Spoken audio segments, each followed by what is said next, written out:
What is your name and can you introduce yourself a Yes, bit? my name is Mikko.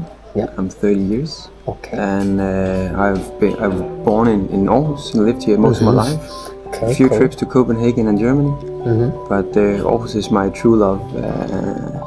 Just biking past this morning is just like, oh my god, I love this city. And I'm a full-time artist living from painting. Yeah. I've been doing that for 5 years, and I have a lot of dreams, a lot of goals, A lot of and dreams. even more fear. Okay. So it's Sounds very it's interesting. really about balancing it out, right? Yeah. Because fear consumes you way faster than you feel the joy, like from achieving goals or dreams. Yeah.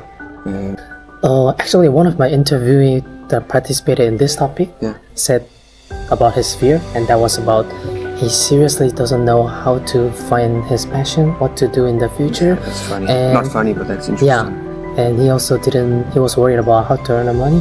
So you said you found like recently, like 4 or 5 years ago, about doing art.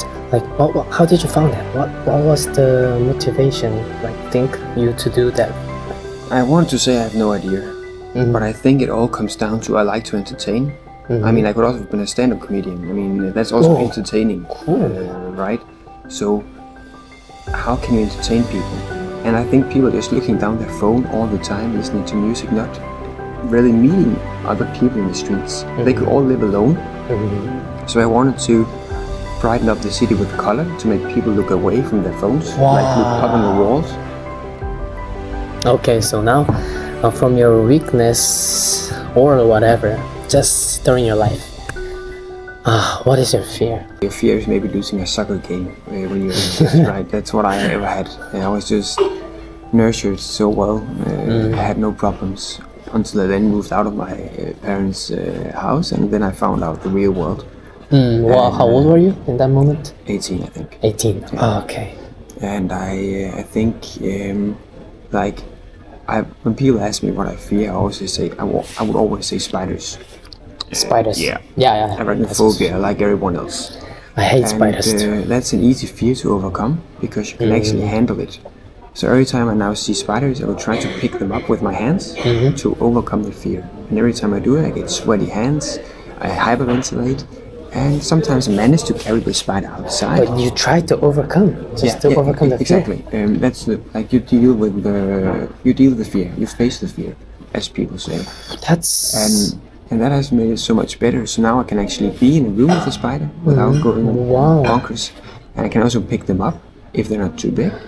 And when I see the big spiders, I always ask people around, do you want to face our fears and hold it? Wow, you're very talented, man. I feel like that's also my fear. I don't like spider. I hate, but I don't try that. No, but I don't want to.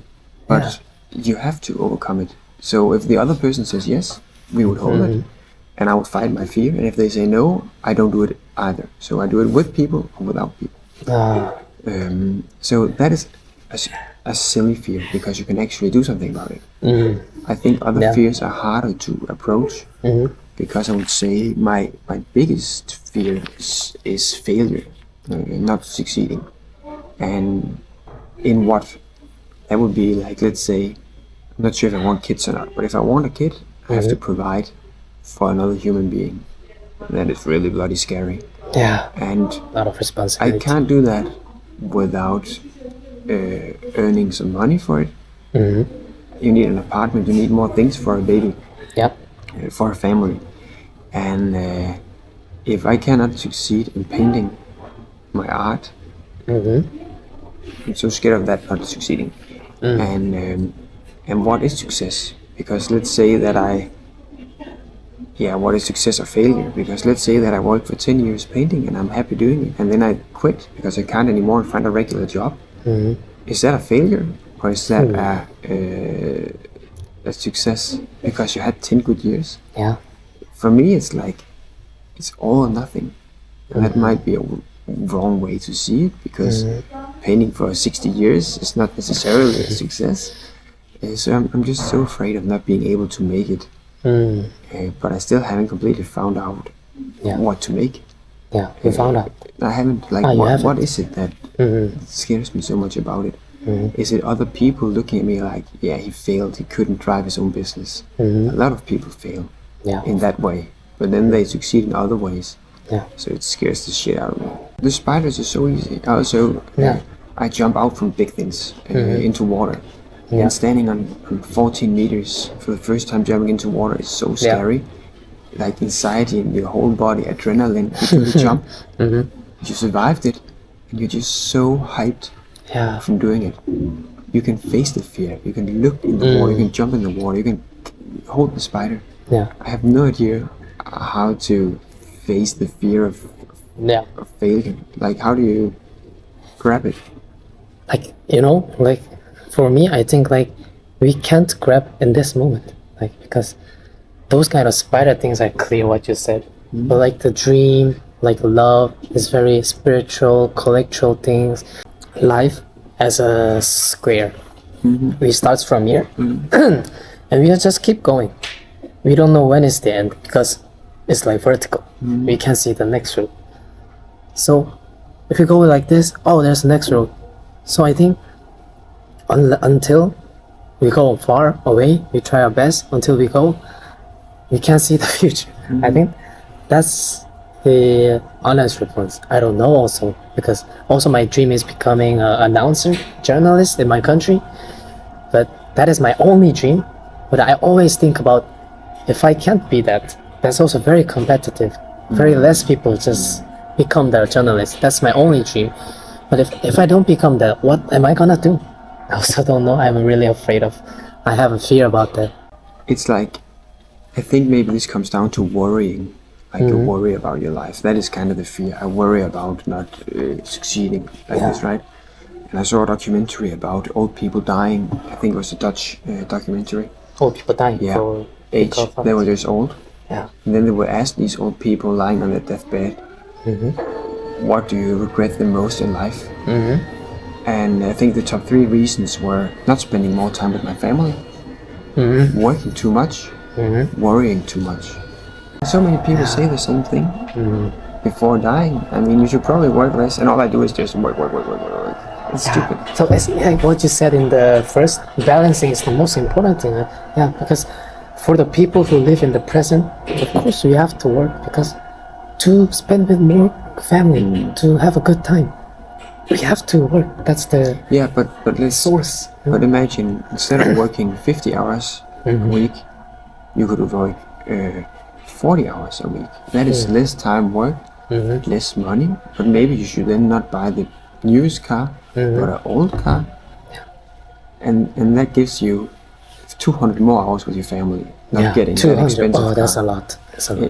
But we don't put it that way. We just want more and more, and we want to show it to other people, and then we buy an expensive watch, which is ridiculous compared to spending all of that time on something else. For example, I didn't buy my watch.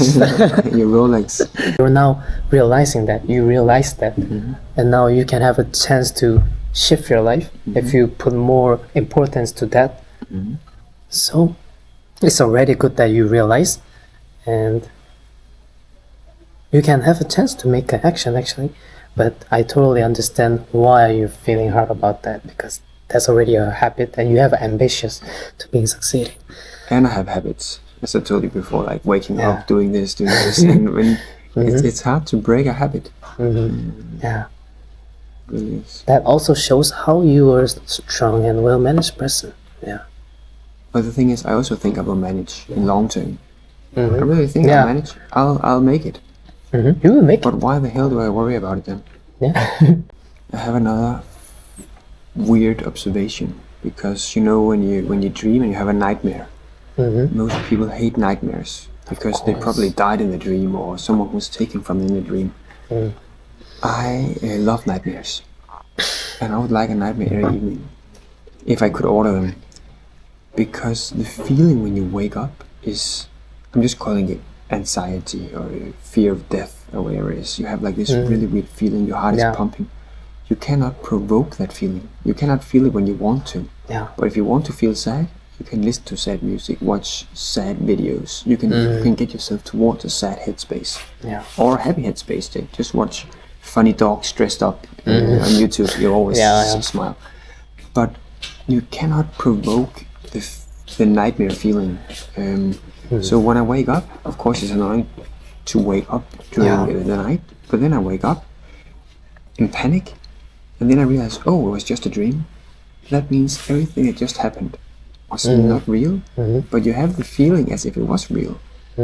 That's the only way to learn the feeling and to appreciate the feeling, by trying it and actually feeling it. Instead of, oh no, I had a nightmare. Like, yes, I had a nightmare. Why did I feel like this? So I love nightmares.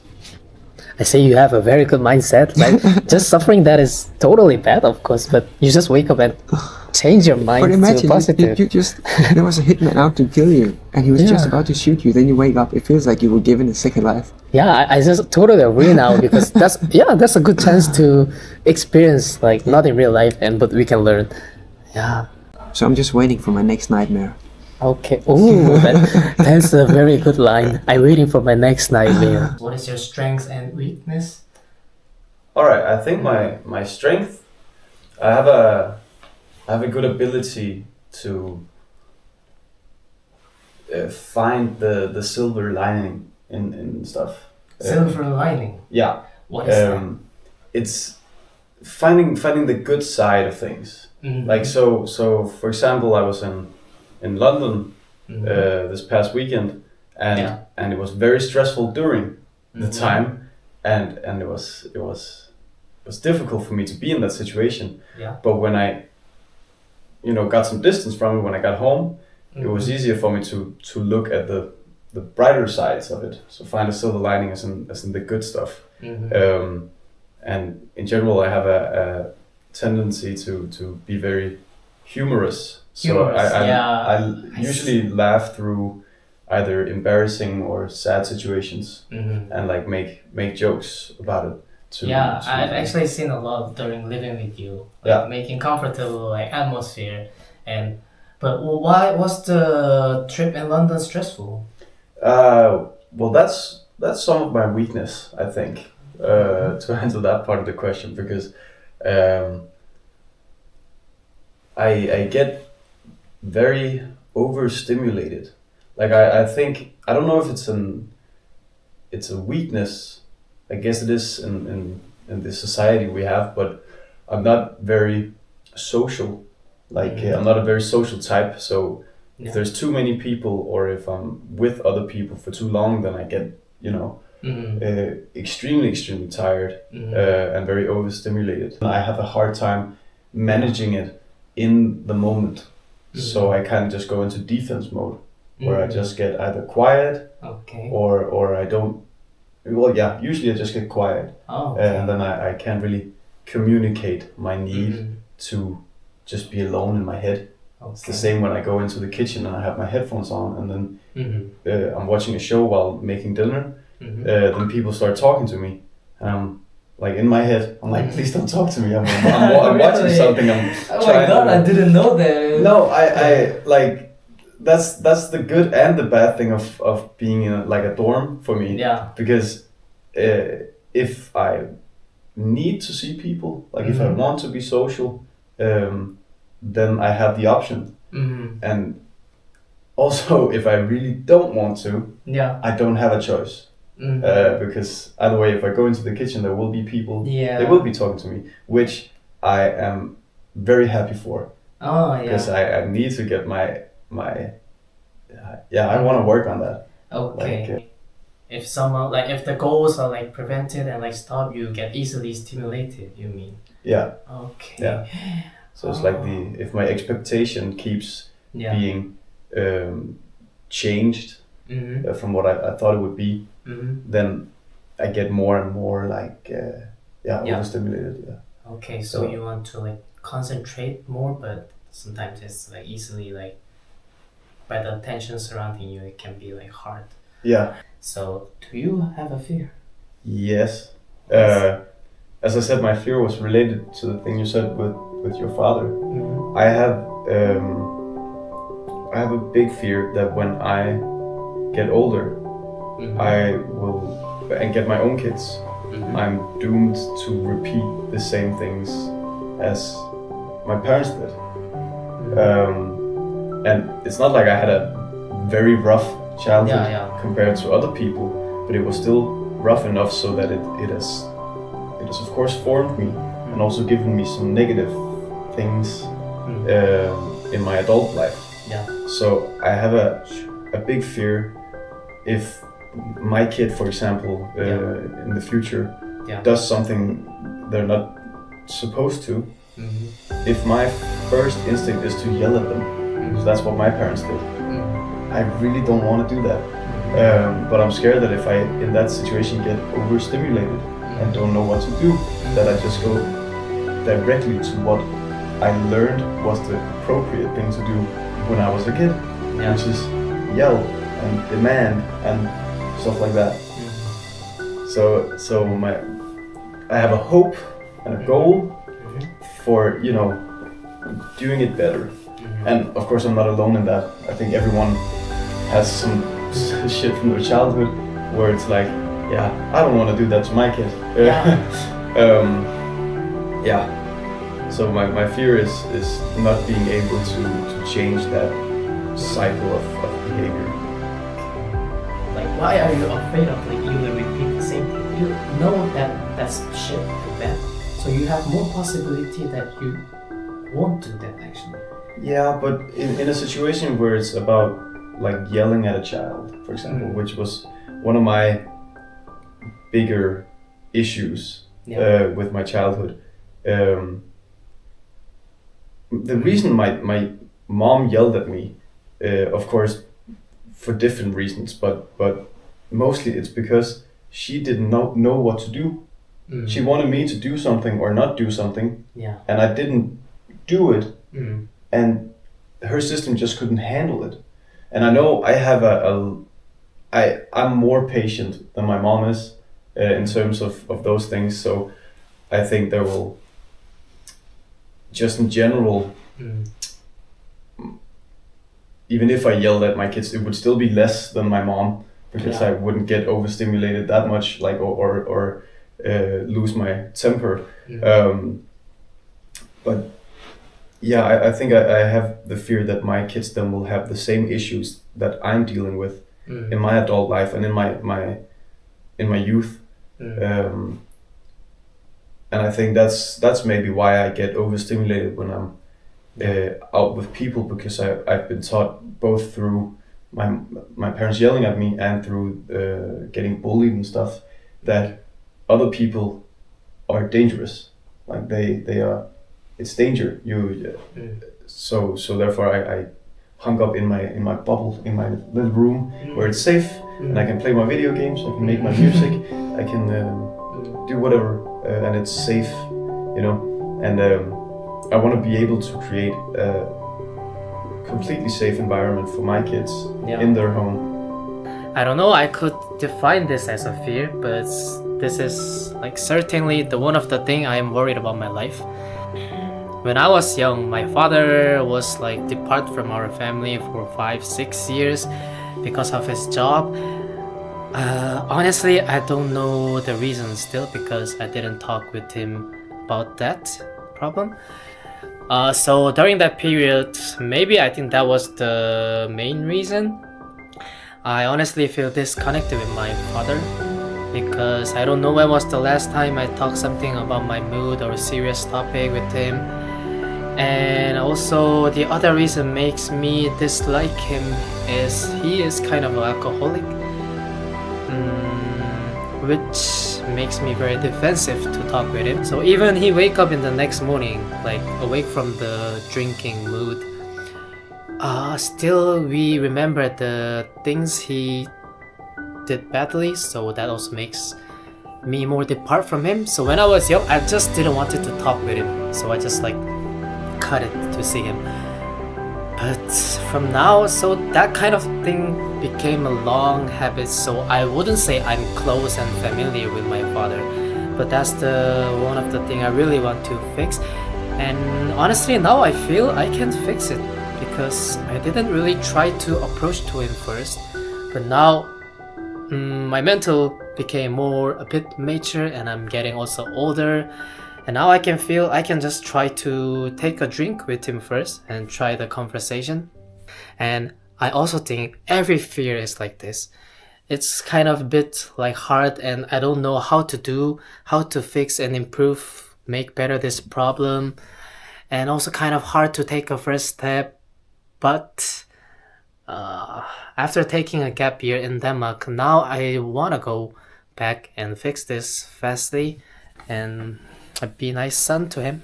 Fear, we couldn't live without fear. Actually, we are surviving because of the fear. And yeah, I'm also just waiting for the next nightmare. I would like to fix one of my fear right now, actually. I will call to my dad that I never called him and said, I love you. I'll try that. I think he's gonna probably sleep now.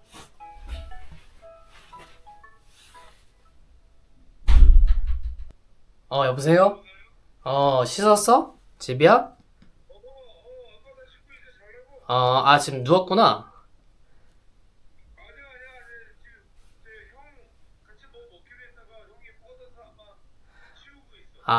형 뻗었어?